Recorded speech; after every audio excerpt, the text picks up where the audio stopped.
आज हम क्या करने वाले हैं? आज हम करेंगे the behaviour of consumption and the behaviour with income. याद है? जी कहिए।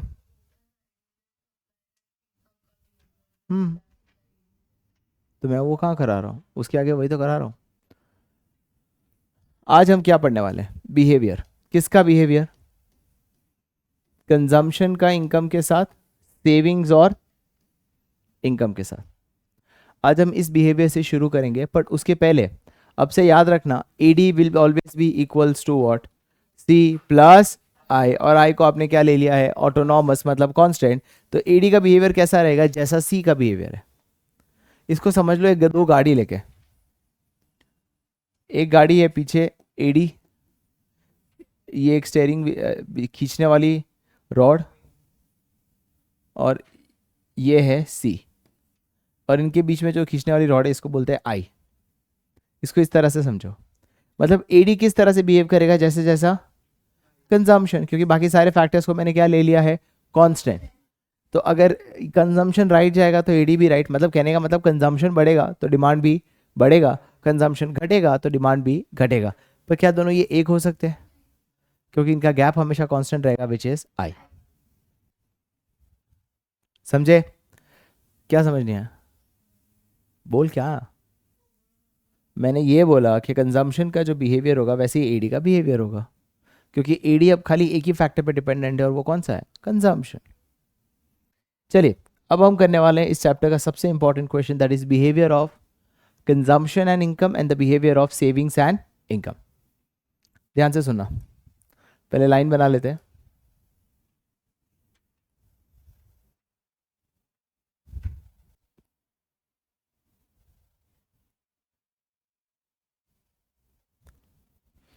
सबसे पहला यहां जो मैं बनाने वाला हूं वो है C फंक्शन,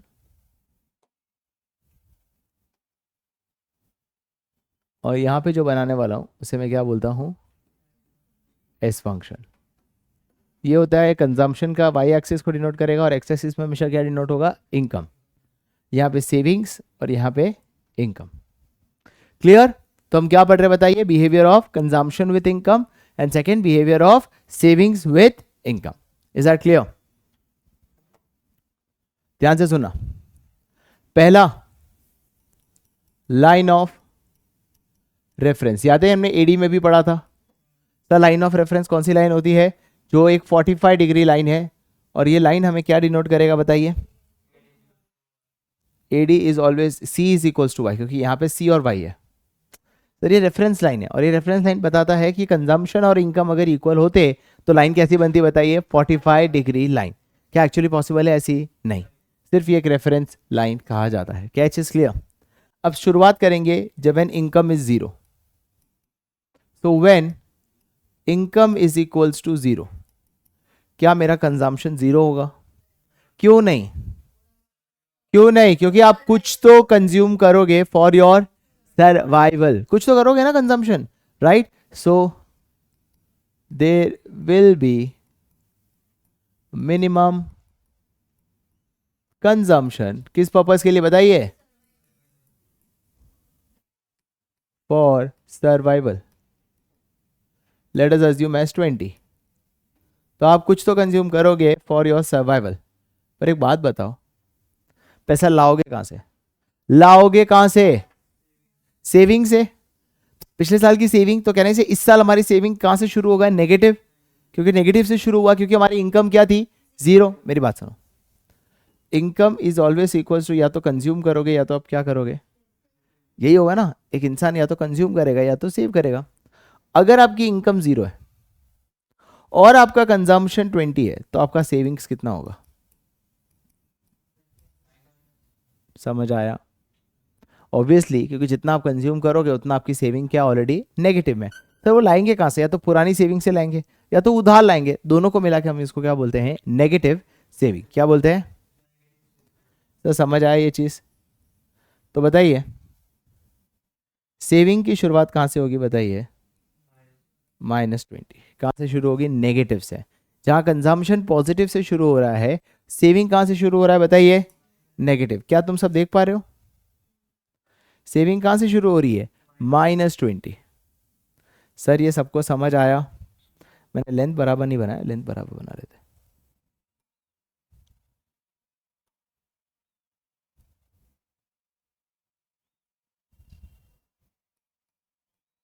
सर ये क्लियर? अब तो कहना ही सर, मैं यहाँ पे क्या लिखूंगा?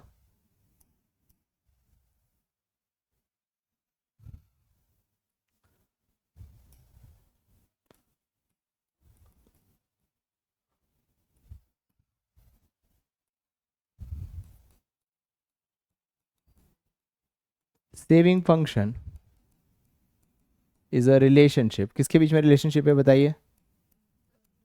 Between saving and income. Second point, savings will start from what, positive और नेगेटिव? ड्यू टू एनीवन, कौन बता पाएगा? ड्यू टू व्हाट, विच कारण? ऑटोनॉमस कंजम्पशन, या जिसको बोलते हैं minimum consumption. Due to which consumption बताइए? Autonomous consumption. कौन सा कंजम्पशन बताइए? Autonomous consumption. इसको मिनिमम कंजम्पशन को ही हम क्या बोलते हैं बताइए? Autonomous consumption. क्या बोलते हैं? Autonomous consumption. क्या ये चीज सबको क्लियर? कोई डाउट? यहां तक कोई डाउट है? चलिए तीसरा, कंजम्पशन और इनकम का कैसा रिलेशनशिप है तुम बताओ, पॉजिटिव या नेगेटिव? जैसे जैसे इनकम बढ़ेगा, क्या वैसे वैसे कंजम्पशन बढ़ेगा कि घटेगा? तो कैसा रिलेशन हुआ? पॉजिटिव। तो लाइन कैसी बनेगी बताइए? लेफ्ट टू राइट, मतलब अपवर्ड जाएगी। Do you agree? कैसा जाएगा बताइए? अपवर्ड। क्यों? क्योंकि पॉजिटिव रिलेशन हो तो स्लोप अपवर्ड जाता है, नेगेटिव रिलेशन हो तो स्लोप कैसा जाता है? Downward, right? So consumption curve will have positive slope। क्या ये चीज क्लियर? कोई डाउट? क्या ये चीज सबको समझ आई?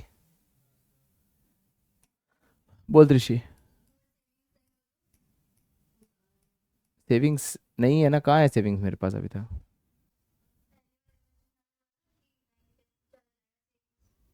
हाँ तो सेविंग्स नहीं है, उससे नेगेटिव वही कहते हैं, उधार लेने को ही नेगेटिव सेविंग कहते हैं। क्या चीज clear? Consumption curve will have positive slope. तो मुझे बताओ सेविंग कर्व और इनकम कर्व का कैसा है, पॉजिटिव या इनवर्स? आपकी इनकम बढ़ेगी तो आपकी सेविंग बढ़ेगी या घटेगी? बढ़ेगी ना, कोई गधा ही होगा जो बोलेगा कम, है ना? क्यों? क्योंकि आपकी इनकम बढ़ेगी तो आपका कंजम्पशन बढ़ेगा, तो आपका सेविंग भी तो बढ़ेगा। अगर 100 रुपये है, उसमें 80 का कंजम्पशन कर रहा हूँ तो 20 की सेविंग कर रहा हूँ। 200 हुआ तो 160 की कंजम्पशन कर रहा हूँ, तो सेविंग भी तो 40 हो रही है। तो इनकम और सेविंग का भी कैसा रिलेशनशिप है बताइए? पॉजिटिव। तो लिखोगे income and savings as which relationship बताइए? Have positive relationship.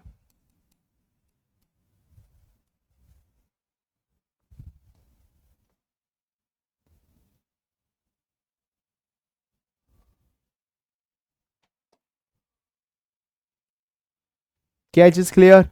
समझ आया? 3 पॉइंट पढ़ा, सबसे पहला क्या पढ़ा बताइए? Line of, line of, line of reference. Second, consumption कहां से शुरू होगा बताइए? 20, बिकॉज ऑफ मिनिमम। सर आपकी इनकम 0 होगी तो आपका कंजम्पशन कुछ तो होगा, और वो लाओगे कहां से? सेविंग से। इसलिए सेविंग कहां से शुरू होगा बताइए? -20। कंजम्पशन और इनकम का कैसा रिलेशनशिप है? पॉजिटिव, इसलिए consumption will slope upward. Saving और इनकम का कभी कैसे रिलेशनशिप है? पॉजिटिव, इसलिए सेविंग्स भी कैसा अप होगा? अपवर्ड। चौथा, इनिशियली, सॉरी इधर, चौथा, initially consumption is greater than what? Income. देखो इनिशियली आपका जो सी है आपके वाई से ज्यादा है। सर जब आपकी कमाई कम होती है तो आपके खर्चे ज्यादा होंगे या कमाई ज्यादा होगी? खर्चे। तो कंजम्पशन आपकी इनकम से ज्यादा है, देखो ना इधर, है ना? क्यों? क्योंकि इनकम 0 से शुरू हो रहा है और कंजम्पशन कहाँ से शुरू हो रहा है? And what is this 20? That is your minimum consumption, right? तो कैन आई से ड्यू टू विच कंजम्पशन बताइए, मिनिमम या ऑटोनॉमस लिख सकते हो, मैं ये वाले पार्ट की बात कर रहा हूं.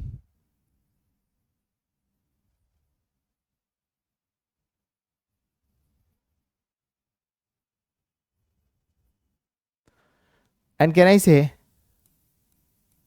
savings will be negative till what, consumption is greater than what, income. जब तक कंजम्पशन इनकम से ज्यादा होगी तब तक देखो सेविंग क्या हो रही है, नेगेटिव लाइन पे. Do you agree? Can you diagram इससे समझ पा रहे हो कि देखो सेविंग पॉजिटिव कब हो रही है, इस लाइन को टच करने के बाद. उसके पहले सेविंग क्या है, पूरी की पूरी नेगेटिव. और उतनी नेगेटिव क्यों है, क्योंकि आपका कंजम्पशन आपकी इनकम से ज़्यादा है. सर आपके पास कमाई 100 है, आपके खर्चे 120 है, तो आप फायदे में हो या नुकसान में हो, कितने का नुकसान है. तो कहना इसे जब तक कंजम्पशन आपकी इनकम से ज़्यादा होगा तब तक आपकी सेविंग्स कहाँ होगी बताइए, है एक्स नेगेटिव. क्या ये चीज क्लियर, क्या ये चीज क्लियर, राइट. इसके बाद ये वाला पॉइंट जिसको कहते हैं पॉइंट ई, जो वो पॉइंट है जहां कंजम्पशन और इनकम क्या है बताइए, इक्वल. तो मैंने क्या लिखा, at point E consumption is equals to income. और इस पॉइंट को क्या बोलते हैं बताइए, ब्रेक इवन पॉइंट. सर एक ऐसा पॉइंट जहां आपका जितना खर्चा उतनी आपकी कमाई, जितना आपका खर्चा उतनी ही आपकी, उस पॉइंट को क्या बोलते हैं. इस पॉइंट पे सेविंग्स क्या होगा, शून्य. क्या ज्यादा है, जितना कंजम्पशन उतना ही इनकम. तो गधो दिमाग है तुम्हारे में, सेविंग्स क्या होगी. अरे तुम्हारे माँ बाप तुम्हें 100 रुपए देते हैं, एज यूजुअल तुम पूरे के पूरे 100 रुपए खर्च कर देते हो, तो कितना बचेगा, 0 ही बचेगा ना, जैसे तुम्हारे दिमाग में, राइट. कितनी बचेगी बताइए, 0. तो जब 0 होगा तो सेविंग कौन से एक्सिस को टच करेगा बताइए, एक्स एक्सिस. क्यों, क्योंकि जैसी सेविंग एक्स एक्सिस को टच करेगा ये क्या डिनोट करता है कि यही पॉइंट पे सेविंग्स क्या होती है बताइए. आई थिंक बेसिक ग्राफ तो पता ही है कि वाई एक्सिस कोई भी एक्स एक्सिस को टच करता है तो वाई एक्सिस का वैल्यू क्या हो जाता है, 0. बढ़िया, इतना तो बेसिक पता है. तो यहाँ पे क्या लिखूंगा बताइए, saving curve will touch which axis, x axis, when income is equals to consumption, and that situation savings will be what, 0. क्या ये चीज क्लियर, समझ आया.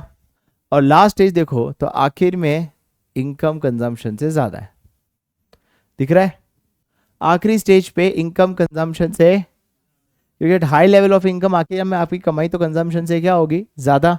तो लिखोगे later income is greater than what, consumption, because a part of income कहां जा रहा है बताइए, goes towards what, savings. Sir आप अपनी इनकम का कुछ पार्ट सेव करने जाओगे तो आखिर में सेविंग्स भी तब फेस पे क्या होने वाली, देखो पॉजिटिव. ये पूरा लेन देखो, सेविंग्स क्या है बताइए, पॉजिटिव. पॉजिटिव क्यों है, क्योंकि आपका इनकम आपकी कंजम्पशन से ज्यादा है. 100 रुपए का नहीं, अब मैं 1000 कमाता हूं, खर्चा 600 ही कर रहा हूं, तो आखिर में सेविंग्स कितनी हो रही है, इसका मान 400. क्लियर. तो मैंने क्या लिखा last point, later savings will be, क्या लिखा है, positive because income is greater than consumption. At which type of income बताइए, at higher levels of income. समझ आया, at higher level of income. और this is a complete diagram of deriving a consumption with savings और savings with consumption. समझ आया. तो saving positive आखिर में कब होगा, जब इनकम कंजम्पशन से क्या होता है, ज्यादा. इस पॉइंट को कौन सा पॉइंट बोलते हैं, इसका कौन, इस पॉइंट को कौन सा पॉइंट बोलते हैं, ब्रेक इवन पॉइंट. वो पॉइंट होता है जहां पे इनकम और कंजम्पशन क्या होते हैं, इक्वल. उसके पहले कौन ज्यादा था बताइए, कंजम्पशन क्यों ज्यादा होता है? बिकॉज जब आपकी कमाई कम होती है आपके खर्चे आपकी कमाई से ज्यादा होते हैं ड्यू टू मिनिमम कंजम्पशन। एक पॉइंट के बाद आपका इनकम और कंजम्पशन क्या हो जाएगा? इक्वल। और आखिर में इनकम कंजम्पशन से ज्यादा होगा, बिकॉज जब आप ज्यादा पैसा कमाते हो तो इनकम का कुछ पार्ट क्या करने लग जाते हो? सेव। और तभी सेविंग क्या होगी बताइए? पॉजिटिव। क्या ये पूरा डायग्राम समझ आया? क्लियर हुआ? लिखिए। ओके गाइस, नाउ अब हम पढ़ेंगे what do you mean by C function. C function क्या होता है? सी फंक्शन क्या होता है? It is a functional relationship. क्या होता है इसका मतलब? Functional relationship. जब मैं बोलूं सी फंक्शन क्या है, तो ये जानना चाहता है कि कंजम्पशन और इनकम के बीच का रिलेशन क्या है।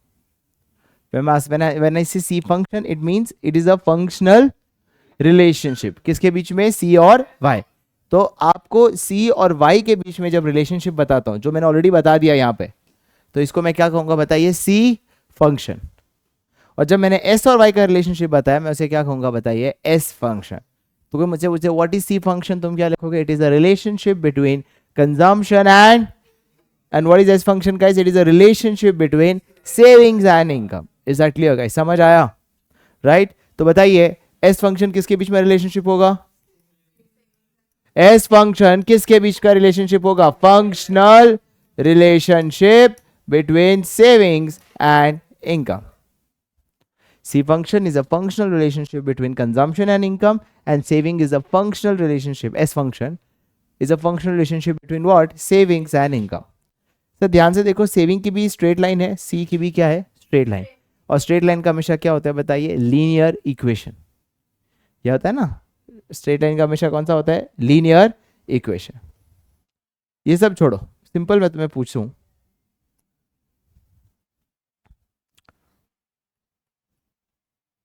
सबसे पहले इसको समझने के लिए हमें कॉन्सेप्ट सीखने वाले हैं marginal propensity to consume, and दूसरा मार्जिनल प्रोपेंसिटी टू सेव।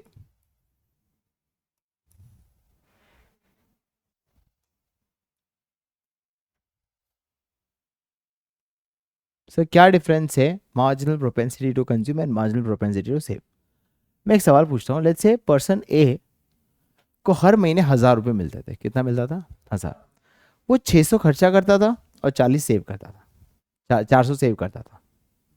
अगले महीने फिर 1,000 मिले, 600 क्या कर रहा है बताइए? खर्चा, और 400 क्या कर रहा है? सेव।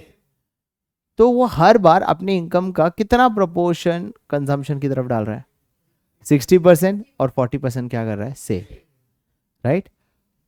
अच्छा, अगली बार एक और इनकम आई और 500 रुपये है, उस 500 रुपये का भी 300 रुपये उसने कंजम्पशन किया। मतलब कितना कर रहा है वो? खाली 60%। से कैसे पता चला? 300 खर्चा कर रहा है out of my income of how much? Additional income of 500। तो मेरा कितना परसेंट हुआ? समझ आया? What is MPC? MPC is nothing but आप अपनी एडिशनल इनकम का कितना प्रोपोर्शन कहां जा रहे हो बताइए? खर्चे में। एमपीसी क्या बोलता है? proportion of which income guys? Come on. Additional proportion of additional income which goes towards what? Savings. Sorry, consumption. My bad. Which goes towards what? Consumption. समझ आया? एमपीसी क्या बोलता है? आप हर बार अपनी एडिशनल इनकम का कितना प्रोपोर्शन कहां डालोगे बताइए? कंजम्पशन में। राइट मुझे 100 रुपए मिले, 70 रुपीज मैंने खर्चे में डाला। What is my MPC? What is my MPC? 70 upon 100 that is 0.7। MPC क्या बोलता है? आप अपनी इनकम का कितना प्रोपोर्शन है जो कंजम्पशन में डाल रहे हो। और सेविंग क्या बोलता है बताइए? proportion of additional income which goes towards what? Savings.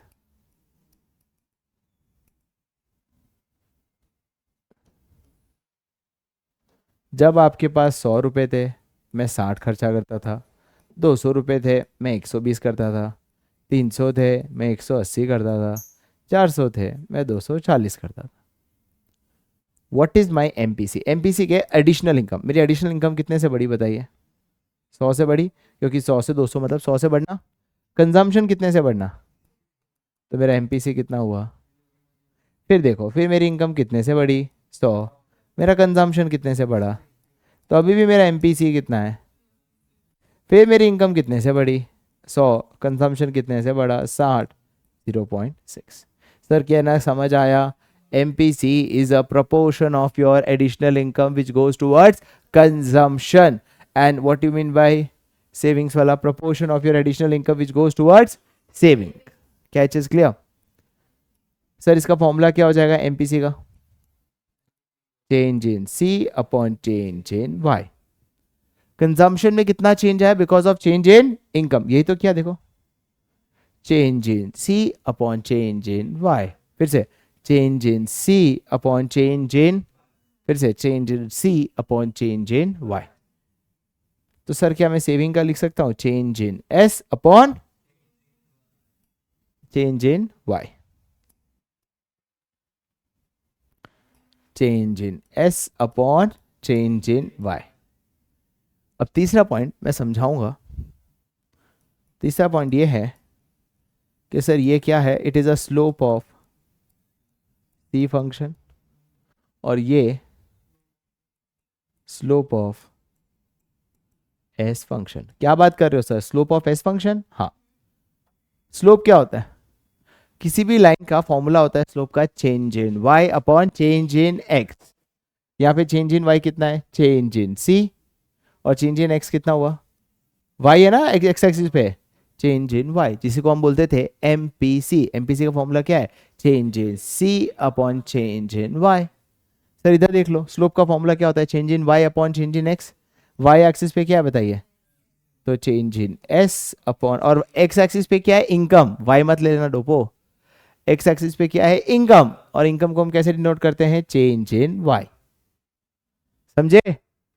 MPC is change in C upon change in Y और MPS is change in S upon change in Y। यही तो दिया हुआ है स्लोप का फॉर्मूला। तो बताइए MPC किसका स्लोप है? C function. MPS किसका स्लोप है? S function. सर ये पूरा समझ आया? क्या ये क्लियर है? समझ आया? पक्का? MPC और MPS। नेक्स्ट क्लास इसी के आगे हम क्या करने वाले हैं? कंटिन्यू। नेक्स्ट क्लास ये हमारा चैप्टर खत्म हो जाएगा and we will be starting with new chapter of AD।